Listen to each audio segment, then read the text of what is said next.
Mga kapatid, simulan po natin ang ating banal na pagdiriwang na ito. Sa ngalan ng Ama, ng Anak at Espiritu Santo. Amen.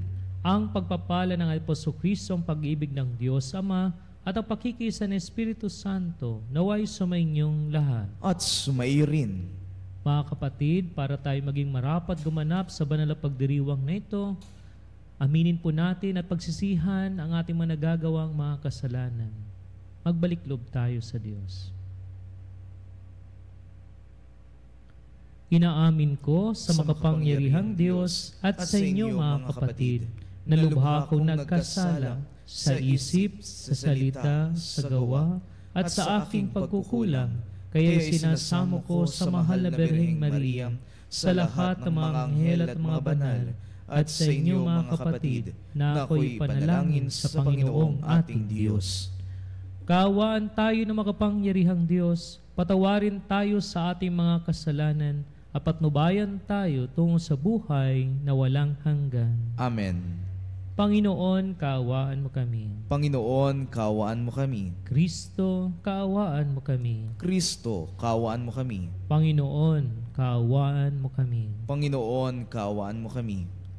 Manalangin tayo.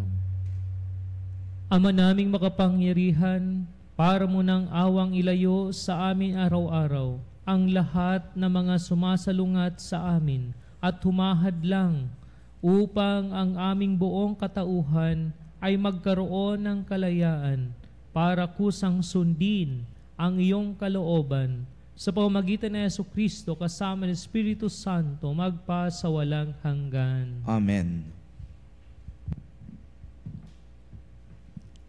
Ang simula ng aklat ng karunungan. Kayong mga namamahala at may kapangyarihan sa daigdig, mahalin ninyo ang katarungan. Mataimtim ninyong isipin ng Panginoon at taos-pusong hanapin siya. Matatagpuan siya ng mga hindi nag-aalinlangan sa Kanya. Magpapakita siya sa mga nagtitiwala sa Kanya ng lubos. Ang mga baluktot ang isipan ay di makalalapit sa Diyos. Ang sinumang baliw na mangahas na subukin siya ay bibiguin ng Kanyang walang hanggang kapangyarihan. Ang karunungan ay di papasok sa may masamang kalooban at di mananahan sa pusong alipin ng kasalanan. Ang tunay na nagpapakabanal ay umiiwas sa mga manlilinlang. Lumalayo siya sa lahat ng nagpapahayag ng kahibangan. At di niya matitiis ang anumang pang-aapi o paghamak sa katarungan. Ang karunungan ay diwang magaan ang loob sa lahat. Ngunit hindi niya mapapayagang lapastanganin ang Diyos. Sapagkat alam ng Diyos ang ating mga damdamin at isipan at dinirinig niya ang bawat salita natin. Ang diwa ng Panginoon ay laganap sa buong sanlibutan at siya ang nagpapanatili sa lahat ng bagay. Kaya alam niya ang bawat katagang namumutawi sa labi ng bawat nilalang. Ang salita ng Diyos. Salamat sa Diyos. Poon, ako ay samahan sa buhay na walang hanggan. Poon, ako ay samahan sa buhay na walang hanggan. Ako'y iyong siniyasat, batid mo ang aking buhay. Ang lahat kong lihim poon ay tiyak mong nalalaman. Ang lahat ng gawain ko sa iyo ay hindi lingid. Kahit ikaw ay malayo, batid mo ang aking isip. Ako'y iyong nakikita, gumagawa o hindi man. Ang lahat ng gawain ko'y pawang iyong nalalaman. Poon, ako ay samahan sa buhay na walang hanggan. Di pa ako umiimik, yaong aking sasabihi, alam mo nang lahat iyon. Lahat ay di malilihim. Ika'y laging kapiling ko, katabi ko, oras-oras, ang likas mong kalakasan, ang sa aki nag-iingat. Nagtataka ang sarilit, alam mo ang aking buhay, di ko kayang unawain, iyang iyong karunungan. Poon ako ay samahan sa buhay na walang hanggan. Saan ako magpupunta upang ako'y makatakas? Sa banal mong espiritu'y hindi ako makaiwas. Kung langit ang puntahan ko, pihong ika'y naroroon. Sa Sheol ay naroon ka, kung doon ako manganganlong. Poon ako ay samahan sa buhay na walang hanggan. Kung ako ay makalipad, umiwas na pasilangan, o kaya ang tirahan ko'y ang duluhan ng kanluran. Pihong ikaw ay naroon upang ako'y pangunahan, matatagpo kita roon upang ako ay tulungan. Poon ako ay samahan sa buhay na walang hanggan.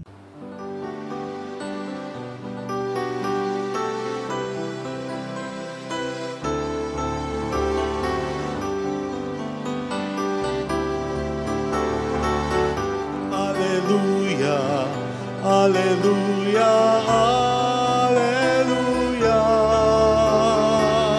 alleluia, alleluia, alleluia, alleluia, alleluia,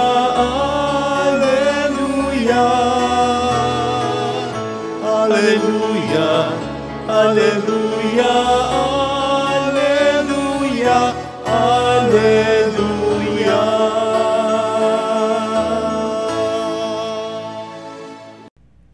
Sumainyo ang Panginoon. At sumairin. Ang mabuting balita ng Panginoon ayon kay San Lucas. Papuri sa iyo, Panginoon.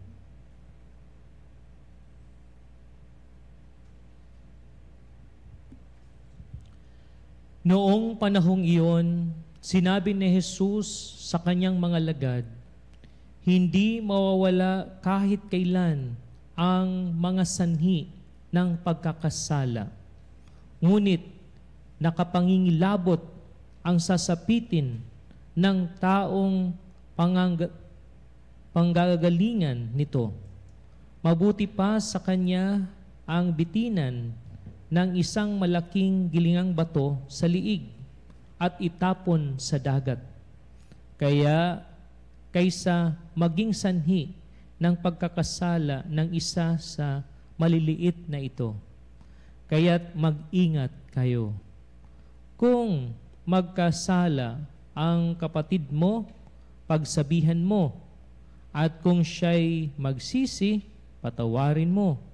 Kung makapito siyang magkasala sa iyo sa maghapon at makapito ring lumapit sa iyo at magsabing, nagsisisi ako, patawarin mo. Sinabi ng mga apostol sa Panginoon, dagdagan po ninyo ang aming pananalig sa Diyos. Tumugon ang Panginoon, kung maging sinlaki man lamang ng butil ng mustasa, ang inyong pananalig sa Diyos, masasabi ninyo sa puno ng sikomorong ito, mabunot ka at matanim sa dagat at tatalima ito sa inyo. Mga kapatid, ang mabuting balita ng Panginoon para sa ating kaligtasan. Pinupuri ka namin, Panginoong Heso Kristo. Kung makapito siyang magkasala sa iyo sa maghapon at makapito ring lumapit sa iyo at magsabing, nagsisisi ako, patawarin mo. Sa paanyaya na ating mga pagbasa natin na pakinggan ngayong araw ng Lunes, no? At mayroong kasabihan, no? Kung ano ang nakikita ng mga bata sa mga matatanda ay yun naman ang gagawin, no? Yun ang tutularan. Kaya kung ang nakikita ng mga bata, no, sa mga matatanda, no, ay maganda, ay talagang maganda, no, ang ibubunga. Talagang lalaki silang magiging mabuting tao, mamamayan, maging mabuti silang talagang tagasunod ni Kristo, no? Kapag sila ay nahubog ng mabubuting bagay. Kasi sila, yun ang magiging pundasyon nila hanggang sila ay lumaki, at yung kanila mga natutunan ay kapag yun ay naisa sa buhay, talagang magiging huwaran din sila para sa iba. Pero kapag ang mga matatanda ay nakikitaan ng hindi maganda, yung pangit, no? Kapag nag-umpisa ka yung parang nagmumura, so siyempre napapakinggan ng mga bata, so parang ginagaya na rin. Parang para sa kanila ay parang okay lang yata, no? So nare-realize mo na lang kapag matanda ka na kapag may nagsabi sa iyo na hindi maganda ang sinasabi, yung bukang bibig mo, no? So kaya doon ay matutunghayan natin na talagang magdudulot yun ng hindi maganda o kasalanan. Oo. Kaya kapag ang mga bata ay na-expose, no, sa hindi maganda, at yun ay talagang magdudulot sa kasalanan. At ito yung ipinapahayag, no, sa unang bahagi ng ating ebanghelyo, na kung saan ay sabi nga, hindi mawawala kahit kailan ang mga sanhi ng pagkakasala. Talagang habang tayo nabubuhay, talagang nandoon. Oo. Yung talagang itong mga bagay-bagay na pwede tayo mabulid nga sa pagkakasala, pwede rin natin mapagtagumpayan. Oo. Kahit minsan ay ikinumpisal na natin, pero babalik at babalik pa rin. No? So, kaya matutunghay natin. Pero ang matindi dito nga, ay sabi dito, ngunit nakakakilabot ang sasapitin ng taong panggagalingan nito. Mabuti pa sa kanya ang bitinan ng isang malaking gilingang bato sa liig at itapon sa dagat, kaysa maging sanhi ng pagkakasala ng isa sa maliliit na ito. Kaya't mag-ingat kayo. Kaya nakakalungkot, no, kapag tayo ang pasimuno, no, ng hindi maganda, tapos yun nga parang talagang naitanim yan sa isip, o ginaya yan ng bata, o di kaya yun nga ay baka maging worse siya kaysa ginagawa mo, no. Kapag ikaw, example, ay nagpatikim ka ng droga, no, sa bata, yun nga, baka hindi niya, yun nga, maging addictive na siya, at doon na papasok na yung magnakaw, tapos yung matindi ay papatay na siya, talagang magiging malaki na yung kanyang mga kasalanan na nagagawa. Nag-umpisa lang na patikim-tikim. Ganun din kapag nag-umpisa magkupit, barya-barya lang, hanggang tumalaki, talagang 1,000 na. Kapag lumaki pa, 1,000,000 na. Kaya talagang yun. Kaya pinapaunawa sa atin na lalo tayo mga nakakatanda, talagang kailangan nating maging maingat tayo.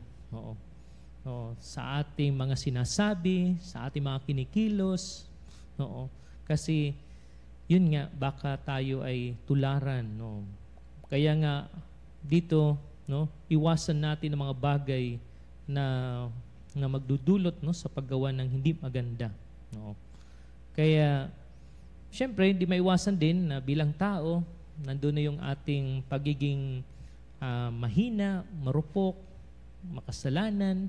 So, yung pangalawang bahagi, itinuturo sa atin na kung tayo man ay nakakapagsalita na hindi maganda, nakapagsisinungaling, o di kayo nakakagawa na hindi maganda, ay pinapaunawa sa atin ng pangalawang bahagi yung pag-sorry. Oo. Yung talagang yung ating kababaang loob na inaamin natin yung ating pagiging yung tayo ay natukso, tayo ay natisod, no, tayo ay nakapagsabi ng hindi maganda. So, yung pag-amin. No, kapag ang isang tao ay umaamin sa kanyang pagkakamali, ay ito'y nagpapahayag na kung saan ay talagang hindi siya perpekto, at ito'y nagpapahayag na kailangan niya ang Diyos sa kanyang buhay kaysa sa mga taong panay-deny na hindi sila nagkakasala, yung tipong mapagmataas, ayaw kahit halatang halata na talagang mayroon ka nagawang hindi maganda, pero talagang pinagtatakpan pa rin, talagang pinangatawanan mo pa rin, no? Kahit mali na, pilit mo pa rin yung pinapakita na tama ang iyong ginawa, no? Parang yung may mga tao na talagang ayaw tumanggap ng pagkakamali, ay mahirap yun.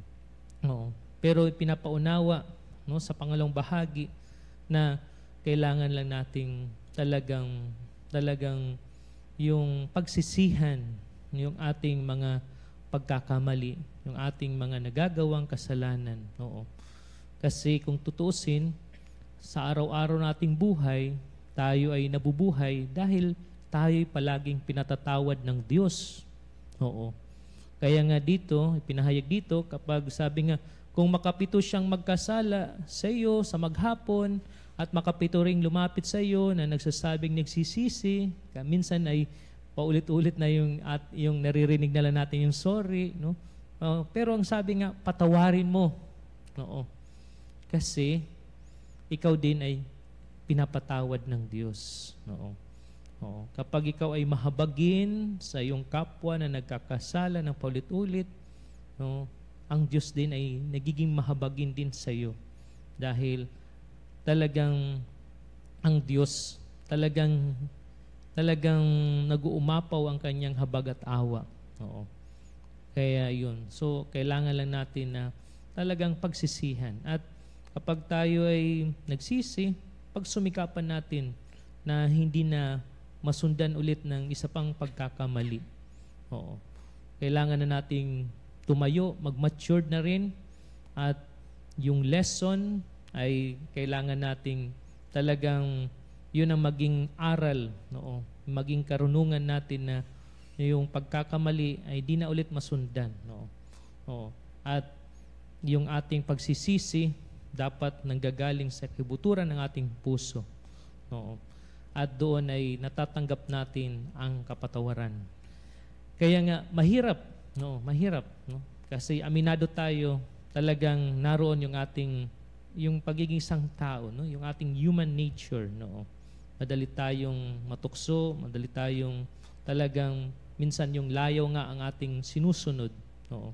Kaya nga papasok dito yung pangatlong bahagi na kung saan ay pinahayag ng apostol ng Panginoon, mga alagad niya, sabi nga, Panginoon, no, dagdagan po ninyo ang aming pananalig sa Diyos. No? Kasi ang Diyos ay perfect. No? So, yun ang challenge ng ating Panginoon sa kanyang mga alagad. No? Dahil ang ating Ama ay perfect, dapat ganun din tayo maging perfect. No? Kaya dito, yun nga, humihiling sila ng karagdagang, no, na biyaya, grasya, para malampasan nila yung mga pagsubok o anuman mga bagay na dumarating sa kanilang buhay. Kaya nga ay papasok dito kung paano tayo talagang pinalalakas yung ating buhay spiritual. Oo. Na kung saan ay pinapahayag sa ating unang pagbasa tungkol sa karunungan. Oo. Kasi kung ang karunungan ng mundo, yung ating palaging bibigyang pansin, ay ibang direksyon ang tatahakin natin. Pero kapag ang karunungan ng Diyos ang bibigyan natin ng pansin sa ating buhay, ito'y patungo sa kaganapan ng buhay. Ito'y patungo sa pagpapakabanal. Kaya kapag palagi tayo nagdadasal, so tayo ay nagagabayan sa ating mga pang-araw-araw na mga gawain. Kapag ang Diyos ang ating kalakbay, yung kanyang mga salita ang ating bigyang pansin, maging liwanag at kalakasan natin.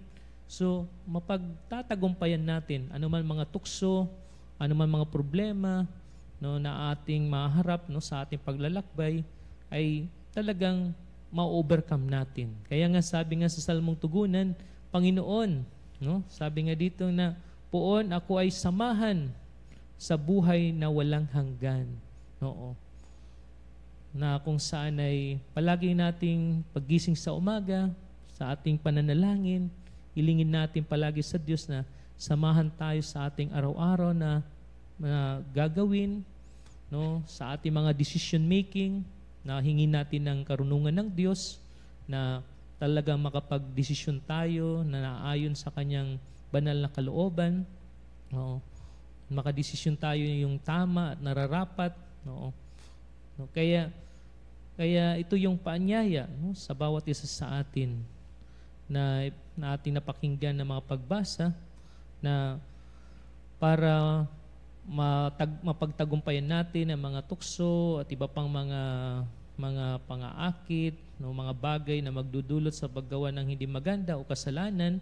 Kailangan natin ng tulong, buhat sa Diyos, kasi hindi natin makakaya kapag sarili lang nating lakas. Kailangan natin ang tulong ng Diyos, kailangan natin ang Kanyang karunungan na tayo ay talagang magabayan, na tayo ay umunlad sa Kanyang pamamaraan. Tumayo po ang lahat.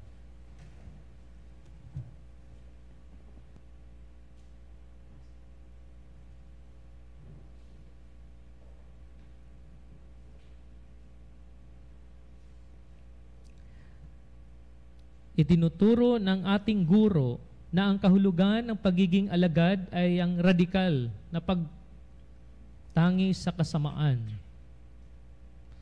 Iniaalay natin ang ating mga panalangin ngayon nang may pagpapasyang magsakripisyo upang sundan ang Panginoon. Sa bawat panalangin nating itutugon, Panginoon, sumaamin nawa ang iyong kapangyarihan. Panginoon, sumaamin nawa ang iyong kapangyarihan.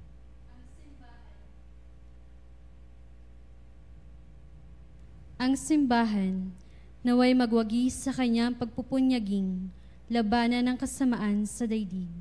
Manalangin tayo sa Panginoon. Panginoon, sumaamin nawa ang iyong kapangyarihan. Ang Kristiyanong sumasampalataya, naway magkaroon ng tapang na magsalita at kumilos laban sa kasamaang sumisira ng ating lipunan.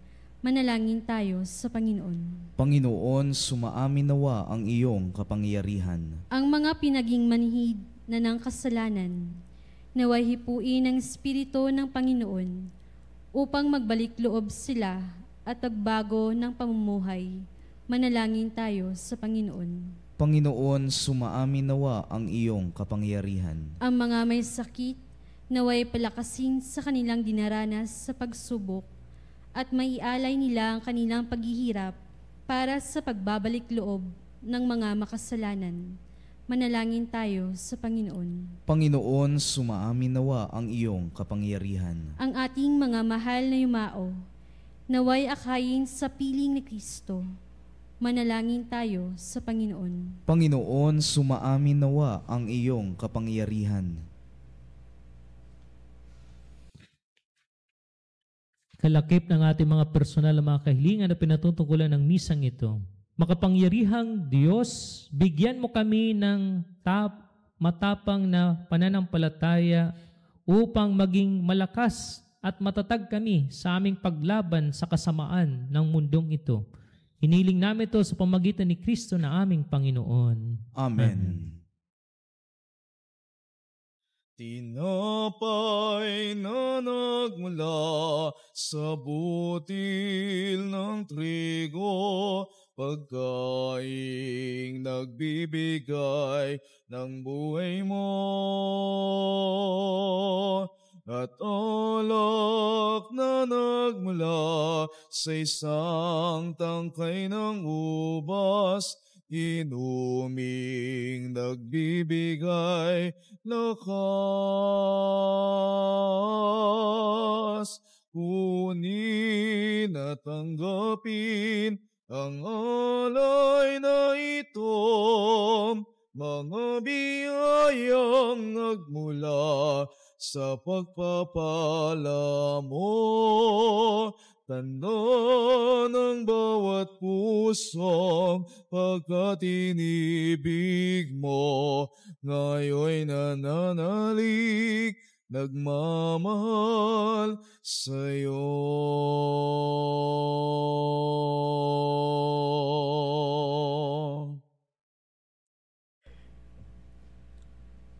Manalangin tayo mga kapatid upang itong ating mga panalangin, ating mga alay, kalugdan ng Diyos amang makapangyarihan. Tanggapin nawa ng Panginoon itong paghahain sa iyong mga kamay sa kapurihan niya at karangalan sa ating kapakinabangan at sa buong sambayanan niyang banal. Manalangin tayo. Ama naming lumikha, kalugdan mo ang paghahain ng mga nagtitipon dito upang ang aming ginaganap na pag-aalay ng sarili ng anak mo ay aming mapakinabangan sa kanyang pamamagitan kasama Espiritu Santo magpa sa walang hanggan. Amen. Sumainyo ang Panginoon. At sumaiyo rin. Itaas sa Diyos ang inyong puso at diwa. Itinaas na namin sa Panginoon. Pasalamatan natin Panginoong ating Diyos. Marapat na siya'y pasalamatan. Ama naming makapangyarihan, tunay marapat na kay aming pasalamatan sa pamamagitan ng Jesucristo na aming Panginoon. Utang na loob ang nagbubunsod upang gunitain ang kamatayan niya para kami buhayin. Pagtitiwala ang sanhi ng ligayang di malilimot sa pagkabuhay niyang sa aming kaloob. Pag-asa ang dahilan ng pagiging handa para sa pagbabalik niyang totoong dakila. Kaya kaisa ng mga anghel, sa awit na papuri sa na walang humpay sa kalangitan, kami nagbubunyi sa iyong kadakilaan.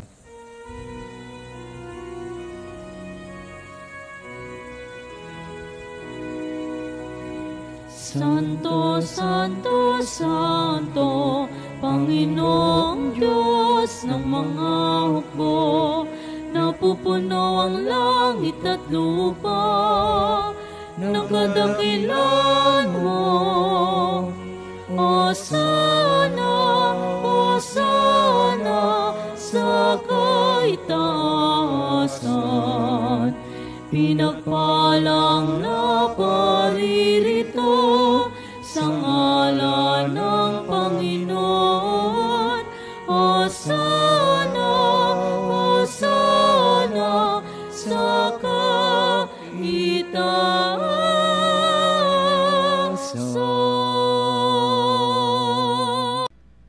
Ama naming banal, ikaw ang bukal ng tanang kabanalan. Kaya't sa pamamagitan ng iyong Espiritu, gawin mong banal ang mga kaloob na ito pang para sa amin ay maging katawan at dugo ng aming Panginoong Hesukristo.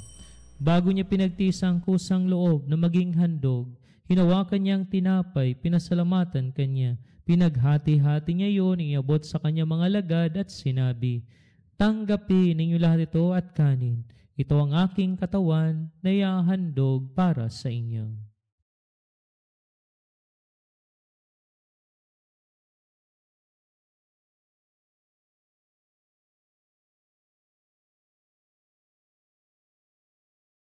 Gayon din naman na matapos ang hapunan, hinawakan niyang kalis, muli kanyang pinasalamatan.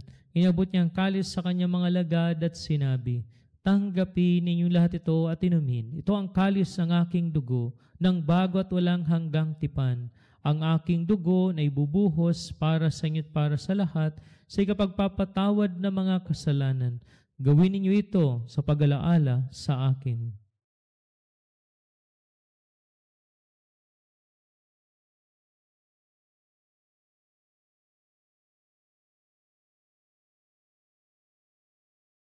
Ipagbunyi natin ang misteryo ng ating pananampalataya. Sa krus mo at pagkabuhay, amin natubos mong tunay. Oong Jesus, naming mahal, iligtas mo kaming tanan. Oong Jesus, naming mahal, ngayon at magpakailanman. Ama, ginagawa namin ngayon ang pag-alaala sa pagkamatay at muling pagkabuhay ng iyong anak, kaya tinialay namin sa iyo ang tinapay na nagbibigay buhay at ang kalis na nagkakalob ng kaligtasan. Kami nagpapasalamat dahil kami yung minarapat at tumayo sa harap mo para maglingkod sa iyo. Isinasamo namin kayo magsasalo-salo sa katawan dugo ni Kristo ay mabuklod sa pagkakaisa sa pamamagitan ng Espiritu Santo. Ama, lingapin mo ang iyong simbahan laganap sa buong daigdig. Puspusin mo kami sa pag-ibig kaysa ni Francisco na aming Papa at ni Ernesto na aming Obispo at ang Tanang Kaparian. Alalahanin mo rin ang mga kapatid naming nahimlay na may pag-asang sila'y muling maubuhay, gayon din ang lahat ng mga pumanaw. Kaawaan mo sila patuloyin sa iyong kaliwanagan. Kaawaan mo pagdapating kaming lahat na makasalo sa iyong buhay na walang wakas.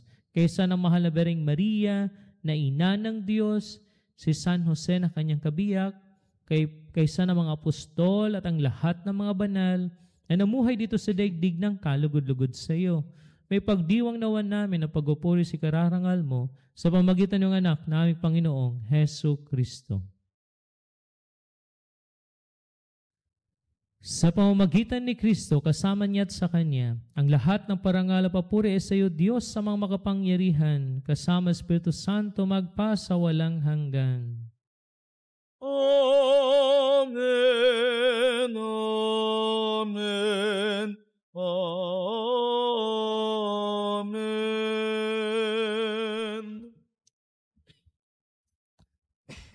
Sa tagubilin mo na kagagaling na utos at turo ni Jesus na Panginoon natin at Diyos, ipahayag natin ng lakas loob.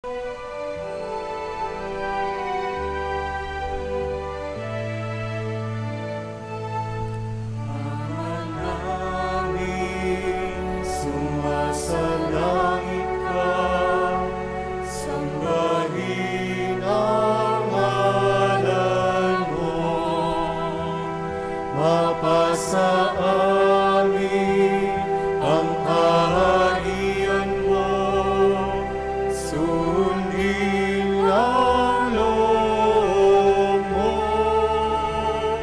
Dito sa lupa, parang sa langit, bigyan mo po kami ngayon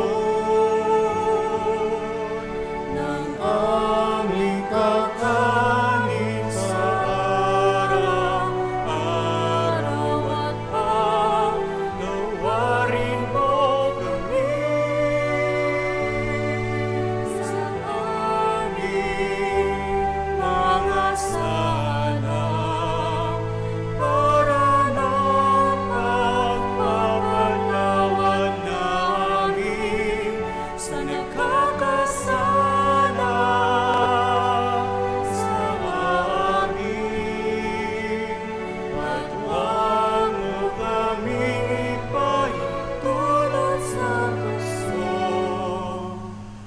at yadya mo kami sa lahat ng masama.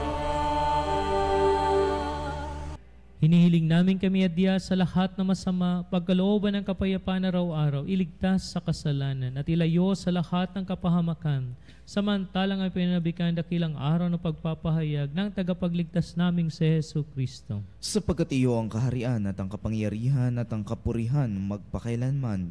Amen. Panginoon Hesu Kristo, sinabi mo sa iyong mga apostol, kapayapaan iniiwan ko sa inyo, ang aking kapayapaan binibigay ko sa inyo. Tunghayan mo ang aming pananampalataya at huwag ang aming mga pagkakasala.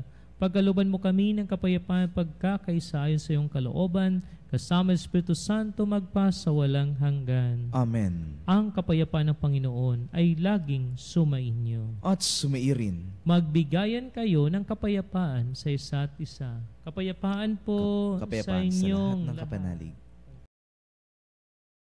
Kordero ng Diyos na nag-aalis ng mga kasalanan ng sanlibutan, maawa ka sa amin.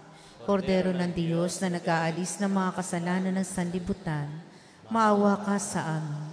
Kordero ng Diyos na nag-aalis ng mga kasalanan ng sanlibutan, ipagkaloob sa amin ang kapayapaan. Mga kapatid, narito nga rin po so Kristo ang kordero ng Diyos. Siya nag-aalis sa mga kasalanan sa libutan. Mapapalad tayo na niya sa piging ng ating Panginoon.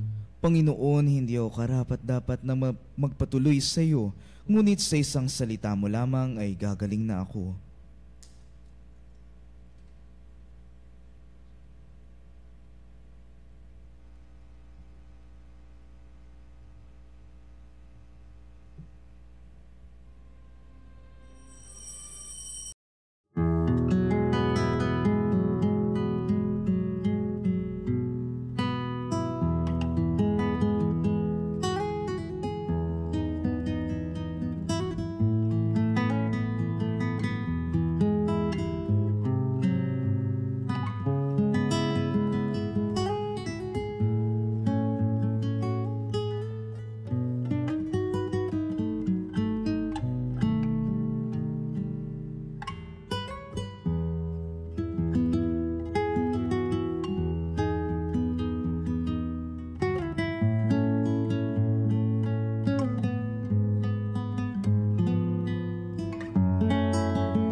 Pastol kong nagtataguyod ang Panginoong aking Diyos, di ako maghihikahos.